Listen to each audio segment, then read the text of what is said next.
En el día de hoy vamos a estar hablando de dos temas muy interesantes. El primero, ¿quién vendió realmente a José, el hijo de Jacob? Y el segundo, si Potifar realmente era eunuco, como algunas traducciones bíblicas así lo dicen. Y el motivo de hablar de este tema, sobre quién vendió a José, es porque algunas personas que dicen que la Biblia tiene contradicciones, mencionan la supuesta contradicción número 90, que plantea lo siguiente: ¿a quién le vendieron a José los madianitas?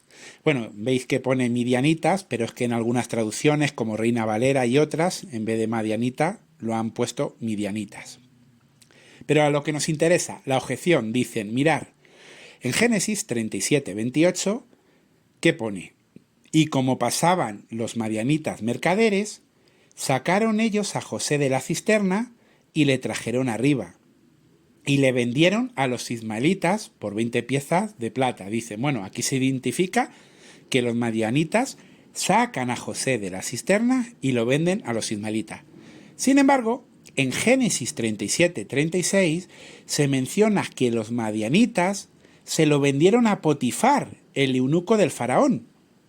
Y claro, una de dos, o se lo vendieron a los ismaelitas o se lo vendieron a Potifar, pero a los dos no pudo ser. Pues bueno, ¿cuál es la solución? El tema está que en Génesis 37, 28, los madianitas no vendieron a nadie. Fueron los hermanos de José quienes le vendieron. El problema es que una mala traducción, como puede ser la Reina Valera de 1909 o la Reina Valera de 1960, hace que un texto sea confuso o, como en este caso, contradictorio. Pero cuando un texto es traducido correctamente, todo se entiende claramente. Veamos ahora este texto en otras traducciones bíblicas. Dice, Biblia, Dios habla hoy. Los hermanos de José lo sacaron del pozo y lo vendieron a los ismaelitas. Traducción del Nuevo Mundo 2019. Los hermanos de José lo sacaron de la cisterna y se lo vendieron a los ismaelitas. La Nueva Traducción Viviente 2010. Los hermanos de José lo sacaron de la cisterna y se lo vendieron.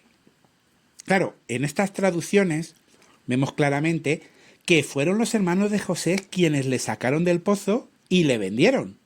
Y luego, posteriormente, como leemos en Génesis 37, 36, José es vendido por los madianitas a Potifar. Pero fijaros, además, estas traducciones que acabamos de citar están en armonía con el contexto bíblico. Pues si vamos a Génesis 37, 26 y 27, podemos leer quiénes eran los interesados en vender a José a los ismaelitas. Vamos a leerlo.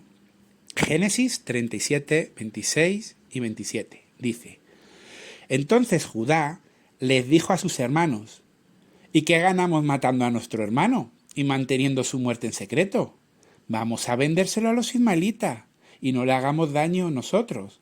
Después de todo, él es nuestro hermano y somos de la misma sangre. Así que ellos escucharon a su hermano. Claro, como vemos, aquí no hay ninguna contradicción, sino más bien nos encontramos con traducciones que a las personas ignorantes o malintencionadas les da una base para atacar la palabra de Dios. Claro, aquí claramente se ve que sus hermanos tenían la intención de venderle, por eso le sacan del pozo. Le sacan del pozo y lo venden a los madianitas. Claro, algunos me estaréis diciendo, oye, ¿y por qué a veces se dice que se vendió a los madianitas, otros a los ismaelitas? Porque parece que se confunde a esas dos tribus. De eso vamos a hablar en el próximo video, porque es un tema muy interesante. Pero hoy nos queríamos quedar con este detalle. Contestar la contradicción 90. ¿Quién vendió a José? ¿Quién vendió a José? Los hermanos, sus hermanos se lo vendieron a los ismaelitas. Y luego, posteriormente, los madianitas lo vendieron a Potifar.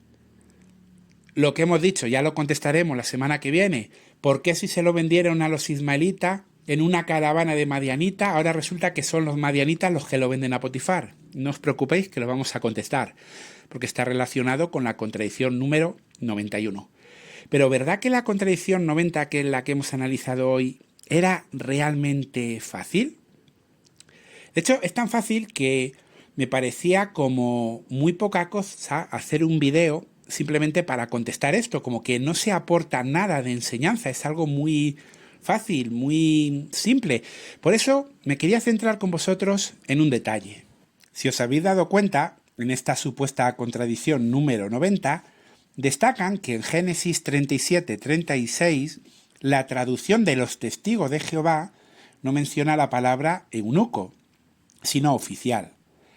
Y me llama la atención que siempre y en todos los lugares, ya sea de una forma o otra, se tenga que hacer mención de los testigos de Jehová. Pero bueno, hablemos un poco sobre esta afirmación. Lo primero que tenemos que decir es que no solamente la traducción del Nuevo Mundo usa la palabra oficial en lugar de eunuco. En realidad hay muchas traducciones que usan la palabra oficial. Veamos algún ejemplo. Por ejemplo, la Biblia de las Américas usa oficial. La Nueva Biblia Latinoamericana. La Reina Valera Gómez. La Biblia de Jubileo. Biblia al Día de 1989 utiliza funcionario. Biblia del Siglo de Oro, oficial. Versión israelita nazarena, cortesano. Y habría muchísimas más Biblias que podría mencionar que utiliza la palabra oficial, cortesano u otras. Y el tema es, ¿por qué unas Biblias dicen eunuco y otras oficial? Es más, ¿cuál de las dos sería la traducción correcta? Pues lo vamos a explicar. Fijaros, cuando vamos a Génesis 37-36, al idioma original, al hebreo, eso hoy por hoy no hace falta ni saber hebreo para hacerlo, podéis ir a cualquier interlineal, incluso las hay online. Yo esta, por ejemplo, la he sacado de la página Bible Hub, ahí la tenéis. También lo podéis leer en Biblia Paralela y también hay una interlineal. Y cuando buscamos el texto nos damos cuenta que la palabra, que en hebreo es saris, la 5631, ¿cómo la traducen? Aquí lo tenéis en rojo, un oficial. Cuando vamos a un diccionario, por ejemplo, el léxico de Berea Strong, se nos explica que la definición de esta palabra es eunuco, oficial, funcionario de la corte, o sea, tiene varios significados. Por lo tanto, a priori, las dos traducciones serían correctas.